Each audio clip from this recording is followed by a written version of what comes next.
आज का जो वीडियो है वो कई लोगों को बेनकाब करने वाला है। बेनकाब करने का ये मतलब कि कुछ लोग अपने रिलेशनशिप में अपने पार्टनर को बहुत अब्यूज़ करते हैं। कुछ लोग जानबूझ के करते हैं तो कुछ लोग अनजाने में करते हैं क्योंकि उनको अपने बिहेवियर के बारे में पता ही नहीं है कि उनका जो बिहेवियर है वो कितना सही है, कितना गलत है और अगर गलत है तो कहाँ गलत है। दोस्तों इस वीडियो में हम एक बहुत ही इंपॉर्टेंट टॉपिक की बात कर रहे हैं जो आपको मिस नहीं करना चाहिए, वो है गैस लाइटिंग। आजकल ये नाम बहुत चर्चा में है कि गैस लाइटिंग जो है वो रिलेशनशिप में किस तरह से होती है और किस तरह से एक रिलेशनशिप गैस लाइटिंग की वजह से बर्बाद हो जाता है। दोस्तों सबसे पहले हम समझते हैं कि गैस लाइटिंग का मतलब क्या है। गैस लाइटिंग का मतलब सिर्फ इतना सा है कि एक रिलेशनशिप में एक पार्टनर दूसरे पार्टनर के साथ साइकोलॉजिकल मैनिपुलेशन कर रहा होता है।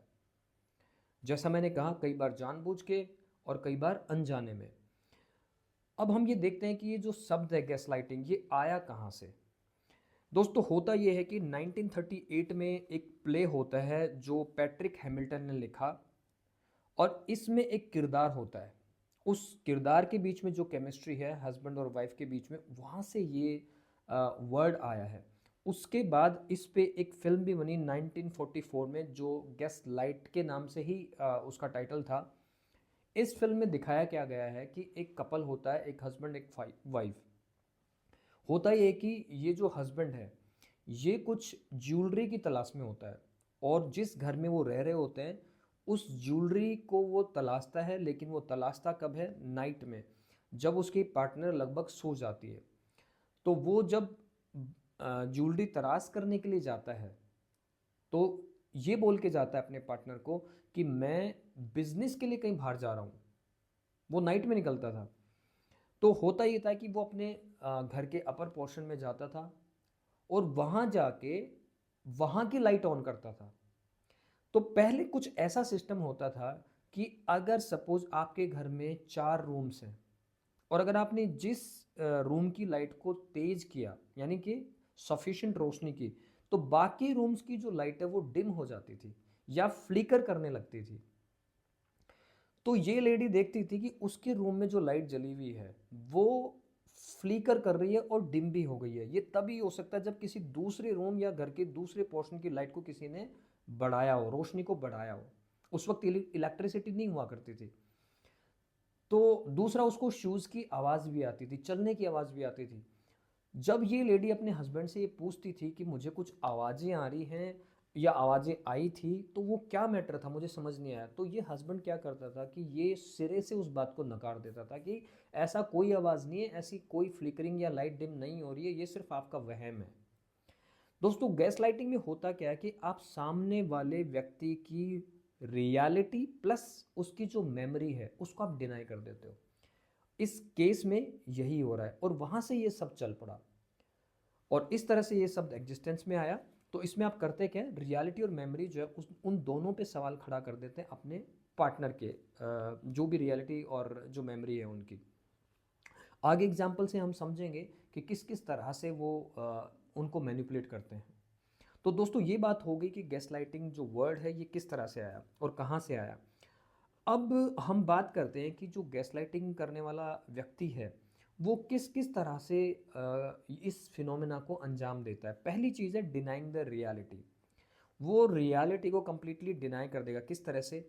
जैसे कोई बात हुई, कोई घटना घटी, तो उसके लिए वो साफ झूठ बोल देगा कि मैंने तो ऐसा बोला ही नहीं। जैसे एक व्यक्ति ने बोला अपनी वाइफ को कि राम को 1,000 रुपये दे देना। 2 दिन बाद वो व्यक्ति कहता है कि मैंने ऐसा बोला ही नहीं। एक हस्बैंड ने अपनी वाइफ को कहा कि तुम अपने फ्रेंड्स के साथ पार्टी पे चले जाओ, किट्टी पार्टी में चले जाओ, मूवी देखने चले जाओ। जब वो वापस आती है तो हो सकता है वो कहे कि नहीं मैंने तो ऐसा बोला ही नहीं, आप क्यों गए, आपने ऐसा क्यों किया। अच्छा, इसमें हस्बैंड वाइफ के साथ कर सकता है और वाइफ हस्बैंड के साथ, या कोई भी एक व्यक्ति दूसरे के साथ गैस लाइटिंग कर सकता है। ऐसा नहीं कि सिर्फ मेल फीमेल के साथ करता है, एक फीमेल भी मेल के साथ कर सकती है। तो इस तरह होता है क्या है कि कोई भी फैक्ट है, चाहे कोई इवेंट है या कोई एक्शन है, उसको आप कंप्लीटली डिनाई कर देते हैं। ठीक है। इसी तरह से जो दूसरा जो फिनोमेना वो अप्लाई करते हैं वो क्या है, फीलिंग्स को बिल्कुल वैल्यू ना करना। यूँ समझिए, मेरे पास एक कपल आता है, वो कहता है कि सर एक लेडी कहती है कि सर मेरे जो ससुराल वाले हैं, स्पेशली मेरी सास, वो ये कहती है कि अगर आप हमारे हिसाब से नहीं रहोगे घर में तो हम दूसरी बहू लेके आ जाएंगे। या फिर एक ऐसा ये कपल है जिसमें एक लेडी कहती है कि सर मेरे देवर ने मुझे ये बोला कि तेरे को धक्का मार के घर से बाहर निकाल देंगे। आप सोच के देखिए, अगर किसी महिला को उसके ससुराल पक्ष से कोई इस तरह की बातें बोले तो उस महिला के मन पे कितनी चोट पहुंचेगी, वो कितना दुखी होगी। जब ये महिला अपने हस्बैंड को ये कंप्लेन करती है कि आज आपके भाई ने मुझे ऐसा बोला, आज आपकी माँ ने मुझे ऐसा बोला, तो हस्बैंड कहते हैं कि यार ये कौन सी बड़ी बात है, ये तो जरा सी बात है, तुम तिल का ताड़ बना रही हो, क्या हो गया तो उन्होंने ऐसा बोल दिया तो। जबकि ये बहुत बड़ी बात है, इस तरह की बात बोलना किसी बहू को, किसी घर की महिला को, ये बहुत बड़ी बात है। इससे सामने वाला लगभग टूट सा जाता है। इस तरह की बात नहीं होनी चाहिए। लेकिन जो गैसलाइटिंग करने वाला व्यक्ति है वो क्या बोलेगा, यार कौन सी बड़ी बात है, ऐसा बोल दिया तो क्या हो गया, बड़े बुजुर्ग हैं बोल सकते हैं।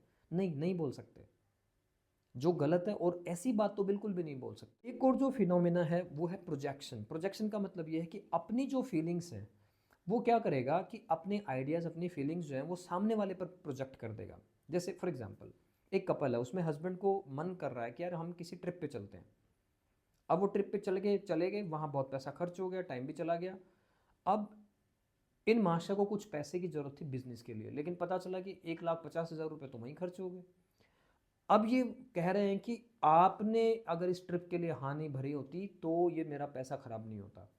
आप रिस्पॉन्सिबल हो उसके लिए, जो मैं बिजनेस में पैसा नहीं लगा पा रहा हूँ उसके लिए आप जिम्मेदार हो, आपने मेरा पैसा खराब करवाया। असल में घूमने का मन उसका था, लेकिन उसने प्रोजेक्ट कर दिया अपनी साइड या फीलिंग को सामने वाले के ऊपर, उसको ब्लेम कर दिया उस चीज़ के लिए, जबकि वो उसके लिए रिस्पॉन्सिबल है ही नहीं। एक और फिनोमेना होता है जिसको हम कहते हैं आइसोलेशन। आइसोलेशन में क्या होता है कि जो भी आपके साथ गैसलाइटिंग कर रहा है वो आपको बाकी सबसे कट कर देगा। वो कहेगा कि क्या ज़रूरत है दोस्तों के साथ जाने की, क्या ज़रूरत है किसी और से बात करने की, क्या ज़रूरत है अपने मम्मी पापा से बात करने की। इन केस ऑफ, यहाँ मैं सारे एग्जांपल ऐसे ले रहा हूँ जैसे एक हस्बैंड अपनी वाइफ को बोल रहा है, तो वो क्या करेगा धीरे धीरे, या फिर एक बॉयफ्रेंड अपनी गर्लफ्रेंड से बोल रहा है, तुझे क्या ज़रूरत है बाकी दोस्तों से बात करने की, बाकी लड़कों से बात करने की, अपने घर पे ये सब बताने की। तो वो करता क्या है, आपको सारे बाकी जितने भी आपके फ्रेंड सर्कल के लोग हैं, जितने भी रिलेटिव्स हैं, उनसे कट कर देगा। इसको बोलते हैं आइसोलेशन। अब कट करने के बाद क्या करेगा, आपको फुली कंट्रोल करेगा। चूंकि अब आपका सबसे रिश्ता खत्म हो गया है या बहुत कमज़ोर हो गया है, तो अब वो आपको कंट्रोल करेगा। अब चूंकि पूरी तरह से आप उस आदमी की गिरफ्त में हैं, और अब वो आपको बहुत अच्छे से कंट्रोल कर सकता है। तो इस तरह से वो आपको कंट्रोल करता है और फाइनली साइकोलॉजिकली आपको पूरी तरह से बर्बाद कर देता है। आपकी सेल्फ एस्टीम पूरी खत्म हो जाती है, आपकी सेल्फ वर्थ पूरी तरह खत्म हो जाती है, और आप खुद पे ही डाउट करने लगते हैं। ऐसे समझो, एक हस्बैंड ने शराब पी के अपनी पत्नी को पीटा, उन पे अटैक किया, फिजिकल अब्यूज किया, साइकोलॉजिकल अब्यूज किया। सुबह उठ के कहता है कि मुझ जितना प्यार तुम्हें कोई कर सकता है क्या, मैंने कुछ जरा सा बोल दिया तो क्या हो गया, प्यार भी तो मैं ही करता हूं, केयर भी तो मैं ही करता हूं आपकी। दोस्तों, इस तरह से साइकोलॉजिकल मैनिपुलेशन होता है। क्योंकि मैं आपसे बहुत प्यार करता हूं, मैं आपकी बहुत केयर करता हूं, इसलिए मैं आपके ऊपर फिजिकल अब्यूज भी कर सकता हूं। नहीं, बिल्कुल नहीं। वर्बल अब्यूज करते हैं लोग, किसी भी नशे में या बिना नशे के।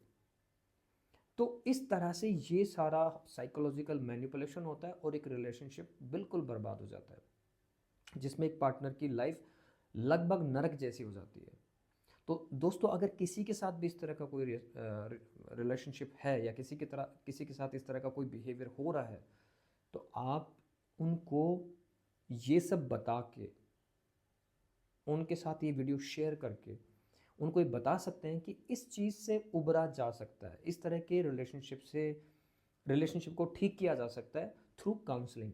अगर आप किसी साइकाट्रिस्ट या काउंसलर से मिलते हैं तो डेफिनेटली वो आपको तरीके बताएंगे कि आपके जो बिहेवियर में अबनॉर्मलिटीज़ हैं, आप जो कर रहे हैं वो कैसे ठीक हो सकता है। तो दोस्तों, ये एक छोटा सा वीडियो था गैसलाइटिंग के बारे में, और ये एक बहुत ही इंपॉर्टेंट वीडियो है। अगर कहीं भी आपको इस तरह का कुछ दिखता है, आप उनके साथ ये वीडियो शेयर करिए। और मैं चाहता हूँ कि ये वीडियो शेयर करके लोगों की आप मदद करें। हमारे वीडियो को लाइक करें, शेयर करें और इस चैनल को सब्सक्राइब करें।